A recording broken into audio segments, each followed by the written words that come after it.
ആലത്തൂരിൽ നിന്നും ലോക്സഭാ അംഗമായി തെരഞ്ഞെടുക്കപ്പെട്ടതിന് പിന്നാലെ മന്ത്രിപദം ഒഴിഞ്ഞ കെ രാധാകൃഷ്ണൻ പടിയിറങ്ങിയത് കോളനി എന്ന പേര് ഒഴിവാക്കി ഉത്തരവിറക്കിയ ശേഷം. സംസ്ഥാനത്ത് ഇനി മുതൽ കോളനി എന്ന പേര് ഒഴിവാക്കുമെന്നും കെ രാധാകൃഷ്ണൻ പറഞ്ഞു. മന്ത്രിപദം രാജിവെച്ചതിന് പിന്നാലെ MLA പദവും കെ രാധാകൃഷ്ണൻ ഒഴിഞ്ഞു. മന്ത്രിപദത്തിൽ നിന്നും ഒഴിയുമ്പോൾ കെ രാധാകൃഷ്ണൻ പുതിയ തീരുമാനം നടപ്പാക്കി ഉത്തരവിറക്കിയാണ് മടങ്ങുന്നത്. സംസ്ഥാനത്ത് ഇനി മുതൽ കോളനി എന്ന പേര് ഒഴിവാക്കുമെന്നും കെ രാധാകൃഷ്ണൻ പറഞ്ഞു.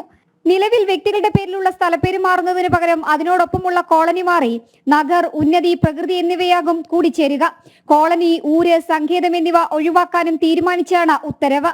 കോളനി എന്ന പേര് എടുത്തുകളയണമെന്നുള്ളത് കാലങ്ങളായി തന്റെ മനസ്സിലുണ്ടായിരുന്ന ഒരു കാര്യമായിരുന്നുവെന്ന് കെ രാധാകൃഷ്ണൻ പറഞ്ഞു.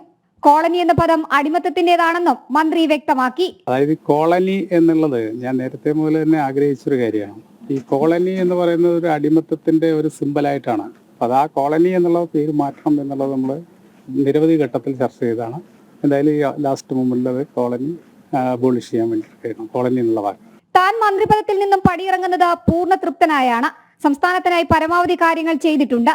ഒരുവിധം എല്ലാം ചെയ്യാൻ കഴിഞ്ഞിട്ടുണ്ടെന്ന് തോന്നുന്നുവെന്നും മന്ത്രിപദം രാജിവെച്ചതിന് ശേഷമുള്ള പ്രതികരണത്തിൽ കെ രാധാകൃഷ്ണൻ കൂട്ടിച്ചേർത്തു. എന്താണ് ചെയ്യാൻ കഴിയാന്നുള്ളത് നമുക്ക് നോക്കാം. അല്ലാതെ മുൻകൂട്ടി നമ്മളൊരു പ്ലാൻ തയ്യാറാക്കിയിട്ടല്ലോ പോകുന്നത്. ഓരോ സാഹചര്യം അനുസരിച്ച് നമുക്ക് എന്താണ് ചെയ്യാൻ കഴിയാന്നുള്ളത് നോക്കാം. ക്ലിഫ് ഹൗസിലെത്തി മുഖ്യമന്ത്രിയെ നേരിൽ കണ്ടാണ് അദ്ദേഹം രാജി സമർപ്പിച്ചത്. ലോക്സഭാ തെരഞ്ഞെടുപ്പിൽ ആലത്തൂർ മണ്ഡലത്തിൽ നിന്നും MP ആയി തെരഞ്ഞെടുക്കപ്പെട്ട സാഹചര്യത്തിലാണ് രാജി. പിന്നാലെ നിയമസഭയിലെത്തി സ്പീക്കർക്ക് മുൻപിൽ MLA സ്ഥാനവും രാജിവെച്ചു. ജനം, തിരുവനന്തപുരം.